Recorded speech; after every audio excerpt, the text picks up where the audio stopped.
गरीबदास साहिब जी को, गांव छुड़ानी, जिला झज्जर वाले को। आदरणीय गरीबदास साहिब जी का मूल गांव करोथा है।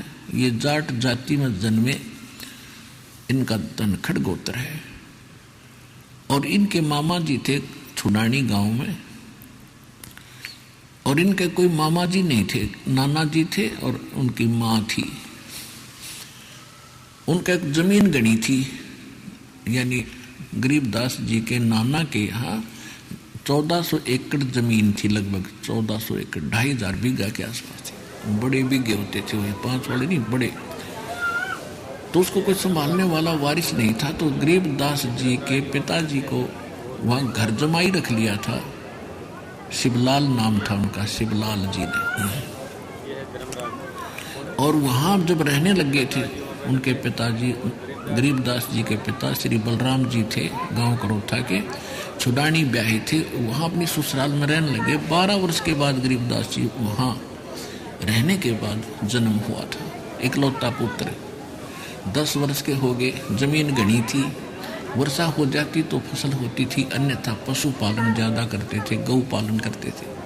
और इतनी ज़मीन थी कि स्वयं भी चरागा प्रयोग करते थे, और गांव के दूसरे गरीब लोग भी अपने पशु, अपने गौओं को उन्हीं के खेतों में चराया करते थे।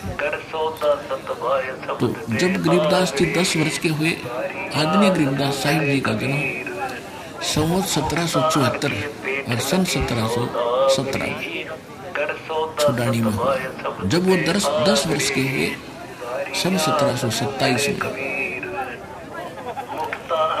अपने, पहले बच्चे पढ़ते थे ही नहीं, अपने ही व्यवसाय को किया करते थे, तो छोटे बच्चे को पाली भेजा करते थे, गवाला। वो स्वयं भी साथ जाते थे, साथ में अन्य नौकर रखे जाते थे, वो भी साथ पाली जाते थे। तो फाल्गुन द्वादशी, फाल्गुन मास की द्वादशी, सुदी द्वादशी, चांदनी द्वादशी, दिन के लगभग 10 बजे सभी ग्वाले, 10-15 ग्वाले थे, बड़े भी थे, कोई 50 वर्ष का, कोई 30 वर्ष का, कोई 20 वर्ष का, कोई 18 वर्ष का। सबसे छोटे गरीबदास जी थे 10 वर्ष के। वह बैठ कर खाना खा रहे थे 10 बजे से। उधर से परमात्मा सचखंड से चलकर आए, वहाँ एक साधु रूप, जिंदा रूप, महात्मा का रूप बनाया थोड़ी सी दूरी पर, और वहाँ से यात्री की तरह चलते हुए आ रहे थे। और बाबा जी का रूप, वेशभूषा जिंदा महात्मा की, तो उसमें अतिथि का सत्कार गणा था, फिर महात्मा दिख जाए तो ज़्यादा ही सत्कार होता था। तो सभी ने कहा कि बाबा जी आगे, भाई महाराज जी आ जाओ, महाराज जी बैठो और भोजन खाओ। एक कपड़ा बिछा दिया, महाराज जी बैठ गए। परमात्मा बोले, भाई रोटी तो मैं खा के आया हूँ बच्चों, अब खाना नहीं खाऊंगा। तो वो भगत पाली ग्वाले कहने लगे, जी खाना नहीं खाओगे तो दूध तो पीना ही पड़ेगा, बगैर खाए पिए हम जान नहीं दें, आपके चरणों के चपट जाएंगे। परमात्मा बोले, भाई ठीक है, अगर दूध पिलाना चाहते हो तो मैं कुंवारी गाय का दूध पिया करता हूँ। जाके संग बैल नहीं लागा, अनटच हो कुंवारी गाय, 1-1.5 वर्ष की हो। तो एक ऐसी बच्चिया थी जिसको गरीबदास जी उसे बहुत प्यार करते थे, उसके गले में एक पट्टा बांध रखा था। उस बच्चिया को लाई पकड़ कर और कहा, महाराज जी दूध कैसे देगी, देखियो इसका सतन तो है ही नहीं। दूसरे जो बड़े पाली थे वो कहने लगे, बाबा जी तेरी नीत दूध पीने की नहीं है, आप तो मजाक कर रहे हो। परमात्मा बोले, भाई दूध तुमको रहे थे, दूध पिए बिना हम जान नहीं देंगे, तो पिला दो, दूध ऐसा पीता हूं मैं। तो गरीबदास जी उस बच्चिया को लाकर कहने लगे, भगवान इसका दूध कैसे देगी, बच्चा तो है ही नहीं इसका।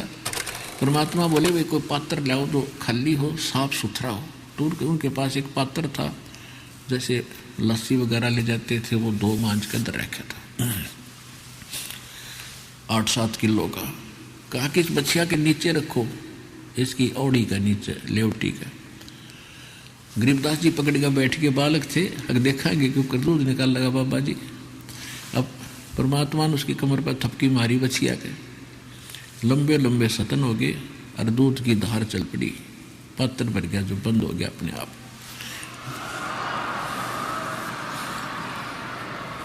बंदी छोड़ कबीर परमेश्वर जी की जय हो।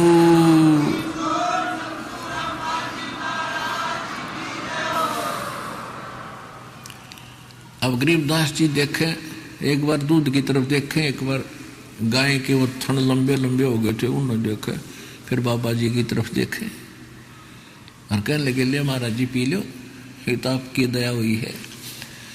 अब परमात्मा ने मुंह लगा के और थोड़ा सा पी लिया, फिर कहने लगे ले भाई बच्चों पी लो, यो अमृत है, ये यहाँ का नहीं है भाई, सतलोक से आया ये दूध इस पवित्र प्राणी में, गाय में।